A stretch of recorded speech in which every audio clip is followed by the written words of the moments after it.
RCF. Ce reportage est présenté par les chambres d'agriculture Auvergne-Rhône-Alpes.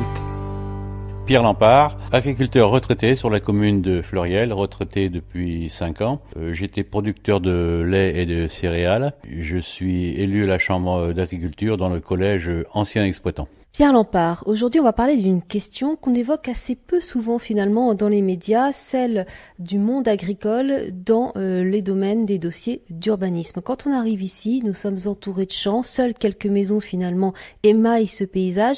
À proximité, nous avons Saint-Pourçain, non loin Ghana et Chantelle.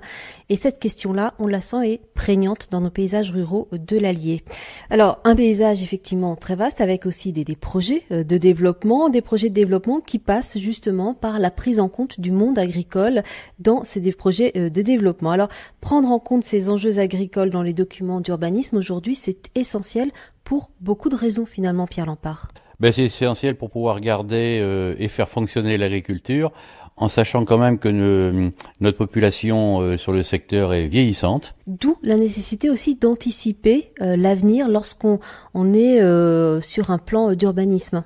L'essentiel, c'est la protection des exploitations agricoles et par la même occasion animer et faire développer les centres-bourgs. Nous avons dans notre secteur, je reparle de la communauté de communes Saint-Pourçain-Limagne, une cinquantaine de petites communes. Il y a que 3 ou 4 pôles qui ont plus de 1000 habitants. Saint-Pourçain, Ghana, puis Brouvernais, Chantelle, Bellenave et Breuil. Après, nous avons que des petits villages de 200, 300, 400 habitants. Et il faut éviter dans ces villages les constructions anarchiques. Et j'allais dire restructurer et réhabiliter plutôt les bâtiments anciens. Effectivement, limiter peut-être l'implantation de nouvelles habitations, de nouvelles structures, mais aussi éviter un mitage, c'est-à-dire éviter que des terres agricoles se retrouvent prises en enclave dans un certain nombre de pôles urbanistiques. Oui, tout à fait. Mais on est aidé par les cartes communales qui se développent sur beaucoup de communes. Et aussi, on va être aidé avec le SCOT de la communauté de communes, le schéma de cohérence territoriale qui gère tous ces enjeux. Alors justement, on va en parler de ces documents. Il y a également donc le plan local d'urbanisme, carte communale, SCOT, des mots que vous connaissez bien à la Chambre d'agriculture, Pierre Lampard, puisque ce sont des documents dans lesquels interviennent directement le monde agricole.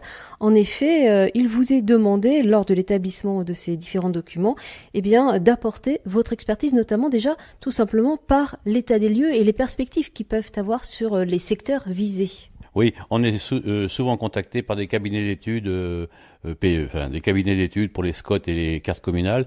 Donc on a un service d'aménagement du territoire à la Chambre d'agriculture qui gère ça très bien. On a du personnel très performant. Et les élus, les élus locaux, donc des communes, et puis les élus de la Chambre d'agriculture participent à cet aménagement.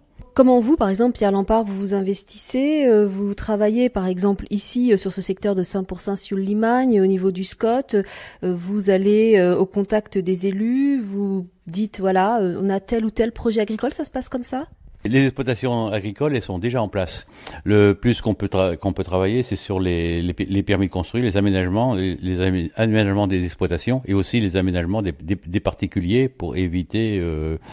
Donc on fait partie des commissions. J'appelle ça on a la CDPNAF à la chambre au niveau départemental, commission départementale de protection des espaces naturels. Et donc, dans ces commissions est représentée la Chambre d'agriculture à une voix sur 11 ou 12, je crois, à une voix et fait part de sa position et étudie toutes les demandes de construction qui font une emprise agricole. Et dans ces consultations, comment est prise en compte la population agricole ? Est-ce que les agriculteurs sont consultés lorsqu'on établit un PLU, une carte communale ou un SCOT ? Oui et non. Disons que les agriculteurs sont concernés indirectement par le biais de leurs représentants dans les communes, maires ou adjoints. Et c'est pour ça que nous demandons aux agriculteurs de s'impliquer fortement dans leur village. Pierre Lampard, finalement, est-ce que ces PLU, ces SCOT, ça vous inquiète parfois aussi en tant qu'agriculteur ? Ou alors est-ce que vous pensez que c'est une évolution normale des choses ? Je crois que c'est une évolution normale. Cela peut être une contrainte à un certain moment, mais au moins les choses sont claires et définies. Donc, c'est fait en concertation avec les élus. Donc, si l'agriculture est bien représentée par les élus, il n'y a pas de problème. Merci à Pierre Lampard, agriculteur à la retraite sur le secteur de Fleuriel. À noter que la Chambre d'agriculture Auvergne-Rhône-Alpes propose des formations autour de la compréhension des enjeux liés à l'urbanisme pour l'agriculture. Ce reportage vous a été présenté par les Chambres d'agriculture Auvergne-Rhône-Alpes. Plus d'infos sur la page Facebook Chambre d'agriculture Auvergne-Rhône-Alpes.